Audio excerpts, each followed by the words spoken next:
Greetings and welcome to another Lessons with Odin. I've got a quick tip for you this week, and we will be doing something with braided wire bales. I thought of this when I have these huge honkin' pendants with really huge holes in them that really I don't feel comfortable threading on with just one strand of wire, and using heavier gauge wire hurts my hands. So I figured we can also get fancier and some weaving practice in by using braided wire for bales, and there's a lot of variations you can do with this. You can just make it simple if you don't want to interrupt the purity of the pendant, or you can get snazzy and freaky, decorating the front of the bales how you wish and adding a little bit more pizzazz to it. So this is what I have for you. If you want more tutorials, feel free to subscribe and stick around. Ring the notification bell because YouTube tells me that I should tell you, because notifications. Anyways, people were requesting more wire working tutorials, so I pulled this one out of my ass. So for this project, you will need whatever huge honkin' thing you're going to use with a huge honkin' hole. So I've got these pieces I'm going to work with. You're going to need some wire, obviously. Probably no bigger than 24 gauge. Smaller is probably better, between the 26 and the 28. And then if you even have the tiniest thread, like wire in the 30 range, which you didn't thought you were going to use, and it's more like thread than anything else, and you thought you were going to be really edgy to do Viking knit with something this tiny, but you ended up not doing it because your hands really hurt. Just saying, for example, you can probably use that as well. In fact, you might get more fine detail work with that. But anyway, your standard wire work affair, in terms of tools, I have a cutty thingy, a grippy thingy, and a roundy thingy. And that's it. Some tape might help out a little bit, unless you just want to hold all the wires yourself, or twist it. But, with all that being said, let us get started. So, first off, you want to decide what you want to do with the wire. You can make all three strands one color. You can do something where all strands are different colors. You can do two strand one color, one strand another color. You decide. So for now, I'm just going to pick out one color because it's all I feel like using. You're going to cut 3 equal-sized pieces of about 3 to 5 inches. The longer the better, so you can give yourself some room to play with and not mess things up. Then after that, you can either tape the 3 ends together so that they stay still, or grab it with your grabby pliers and twist it up with the idea that you're going to cut it later. Or you can even take your roundy pliers and loop them around just so they sit still and nice and pretty, and you'll just cut off the loop later. So I'm going to keep it on my pliers, separate my 3 strands, and I'm just going to braid these threads. So for those of you who do not know how to braid, you're going to separate them all so that they sit straight.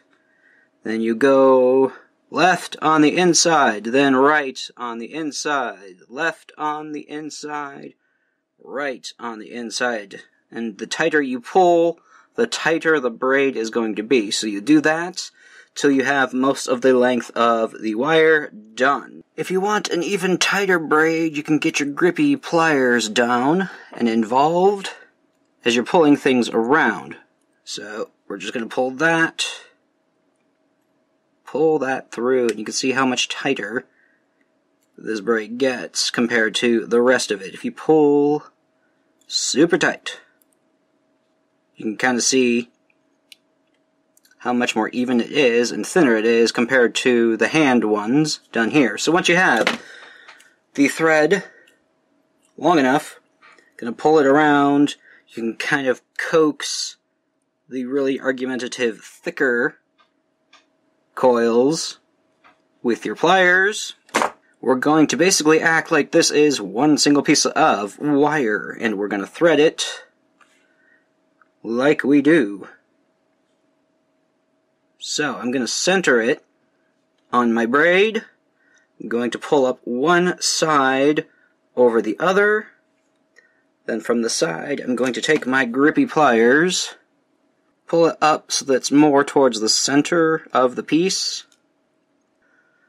Pull it up with my grippy pliers so that it is sitting at the center of the pendant. I'm going to take my other strand and wrap it around once. Then from here, I can cut it and tuck the ends. So we have one part done here.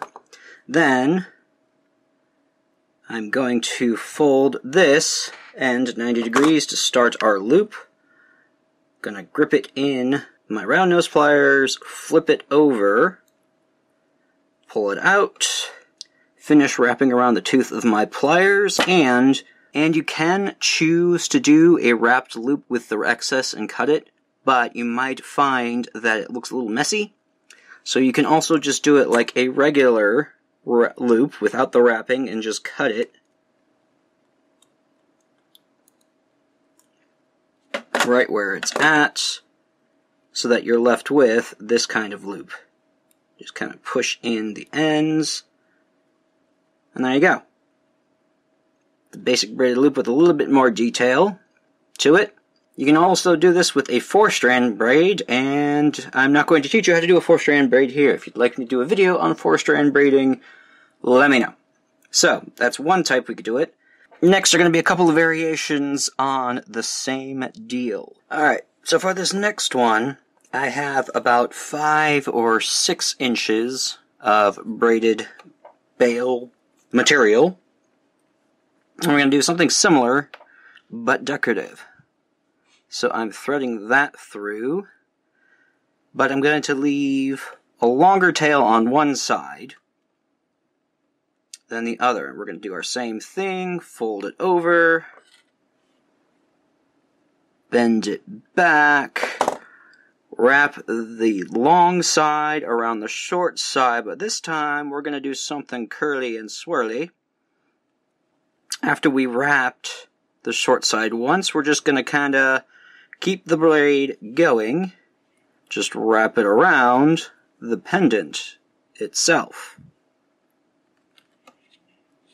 And when we reach the end, you can either clip it at the braid, or we just kind of use these to make a little coil at the bottom,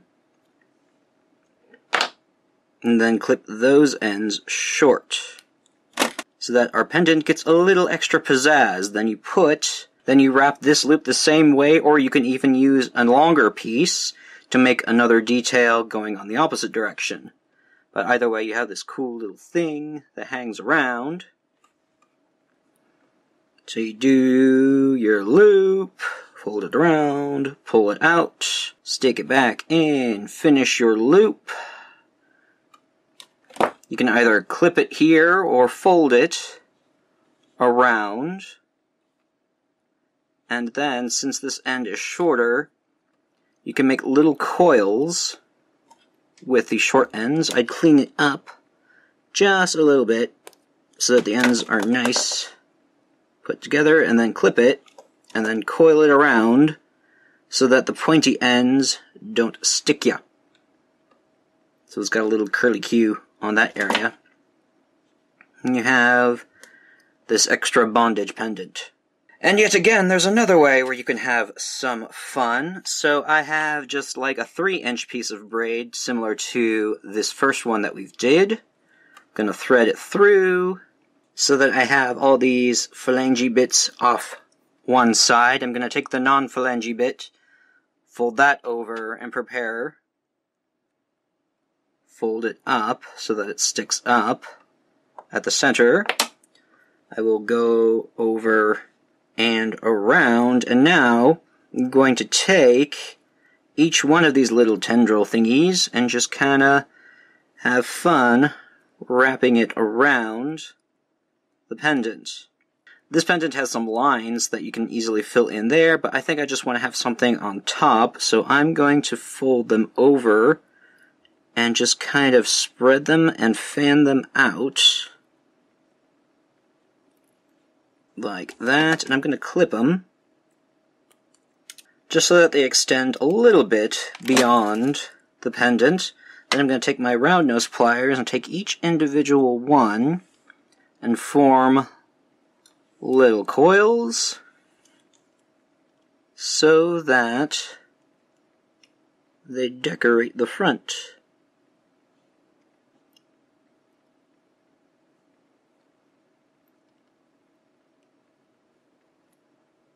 Around and around and around, and just kind of play with that. You'll repeat that on the others. You can also thread on a bead before you put a coil on the end. So you trap that there. Sticks out like that.